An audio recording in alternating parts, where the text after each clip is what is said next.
Hey guys, it's Anime Kid Man. Today I'm going to be reviewing the 4th episode of Goblin Slayer. Now, this episode of Goblin Slayer finally did something that I've been waiting for since the first episode, and it finally had the humble the main protagonist moment. Because there are a few animes where they don't have any kind of humble the protagonist moments, where they're seemingly invincible throughout the whole series with like infinite amounts of plot armor. And I like how this anime didn't go that route, because it was finally nice to see, for one, the Goblin Slayer finally struggle against a creature, and for once to actually need the help of his party in order to freaking survive, which is a nice change of pace, because for one, it doesn't make him feel super invincible, and two, at the same time, I like how this episode finally gave us an excuse for the Goblin Slayer to go into confrontation with someone that isn't just a goblin. Because after all the goblins in the dungeon were taken down by Goblin Slayer and his party, and then the Oregon mentioned that, well, I was sent here by the Demon Lords and they gave me a goblin army.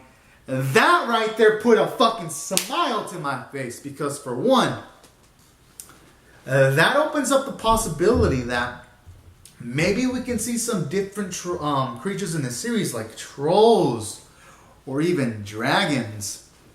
Because literally, the writers can just write in the story where Goblin Slayer would have to go up and fucking fuck up a crew of goblins. But maybe that opens up the possibility of maybe these goblins being led up by maybe a dragon or say a troll, and that could lead into a situation where a Goblin Slayer will have to take on those kind of fucking creatures. So this episode dispels the fears that I had after watching the second episode, where I mentioned that the Goblin Slayer was like, meh, I don't really care about killing goblins, because now it opens up to the window where, no, this man might have to do more than just kill goblins later on.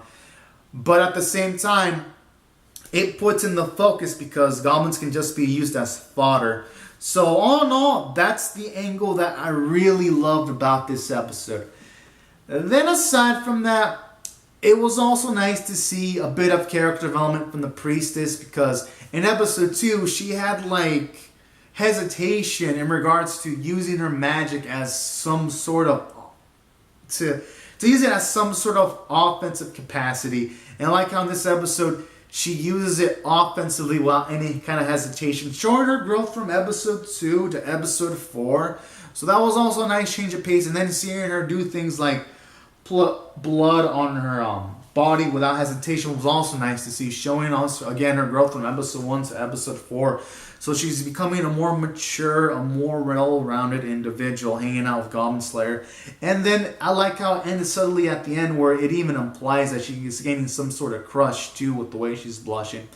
So no, good things about her. And at the same time, you even get some development between Goblin Slayer and Priestess' relationship, when Goblin Slayer is saying things like, "You saved me." At the very least, it's showing that he's acknowledging the help that he receives, because he didn't say anything snarky like, "Oh, that was just a lucky save," or he didn't do anything like not respond to the save. He actually acknowledged it. So that was also a nice other element from the episode. And it's gonna hopefully maybe open up Goblin Slayer to some more development, maybe showing off a bit of his softer side, hopefully. So that was also another reassuring thing about this episode. And then aside from that, it was nice to also get to see some development from Elf, because I like how she went from hesitating to like doing the things that Goblin Slayer is telling her to do, to, as the episode progresses, actually doing the things that Goblin Slayer recommends, like putting the blood on her body so that the smell isn't given away to the goblins.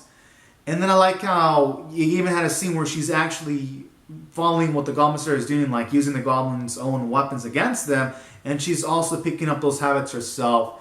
So that was cool. And I like how it shows off a bit of her characterization too, because when she sees one of her own kind tortured and battered up and beaten, and then she's in shock, I like that, because it makes her feel like a much more realized person to have those kind of reactions. Because in most animes, when there's a character on the floor dead, sometimes anime characters don't react and it doesn't feel realistic. And I'm not saying every single anime character should react to a character death. Like when it comes to like the battle seasoned hardened anime characters, obviously those type of characters shouldn't react to the death of the individual. But going by how the elf hasn't been in like these situations where she has to deal with savage things like elves, I mean like not like elves, like goblins, it would make sense that she would have that kind of reaction, or like the PTSD when she's like just stabbing, overkilling this goblin that's like already knocked out and that was probably already dead by the first stab. So I like that. It shows her flaws as a character, but at the same time it shows her good qualities too, because she warms up to the Goblin Slayer, and then when she's like, I want to take you, she's thinking that she wants to take him to like a real adventure someday, one that's actually fun. That was also a beautiful scene right there, showing off the warming relationships that Goblin Slayer is forming with people in the crew. So that was good.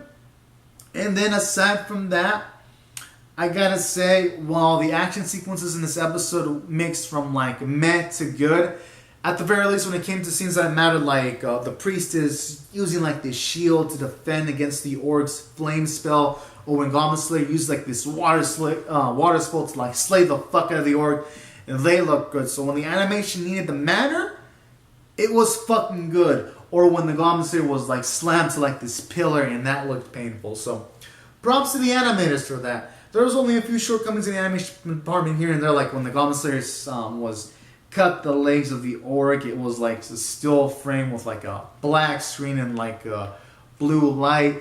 That's the kind of shit I don't like seeing, but other than that, it wasn't that bad. And aside from that, it was overall a good episode. And that's why I rate it overall an 8.5 out of 10. You got your character development with the priestess and the elf. You get some progression because they get through this mission at the end of the episode, and you finally get to see Goblin Slayer fight off against someone that isn't a fucking goblin. So that was also nice too. And I like how it further emphasizes his mentality against goblins, because when he said something like, I was hoping to use this spell to destroy a goblin nest, I kind of like that because it shows that his whole kill goblin mentality, it kind of saved his ass in the end there, because if he didn't have that mentality, he wouldn't have had that spell and he would have been dead. So that was nice to see. We got to see our main character eat a cake, humble flavored cake, and I'd say the animation was competent for the most part for the scenes that mattered, and the art was still good. I'd say really only downside was again the CGI armor, but really that's just a minor complaint. So anyways, comment down your thoughts in the comment section below. Rate the video, subscribe if you want to see more reviews, and I'll see you guys next week. Be subscribed for more. Bye bye.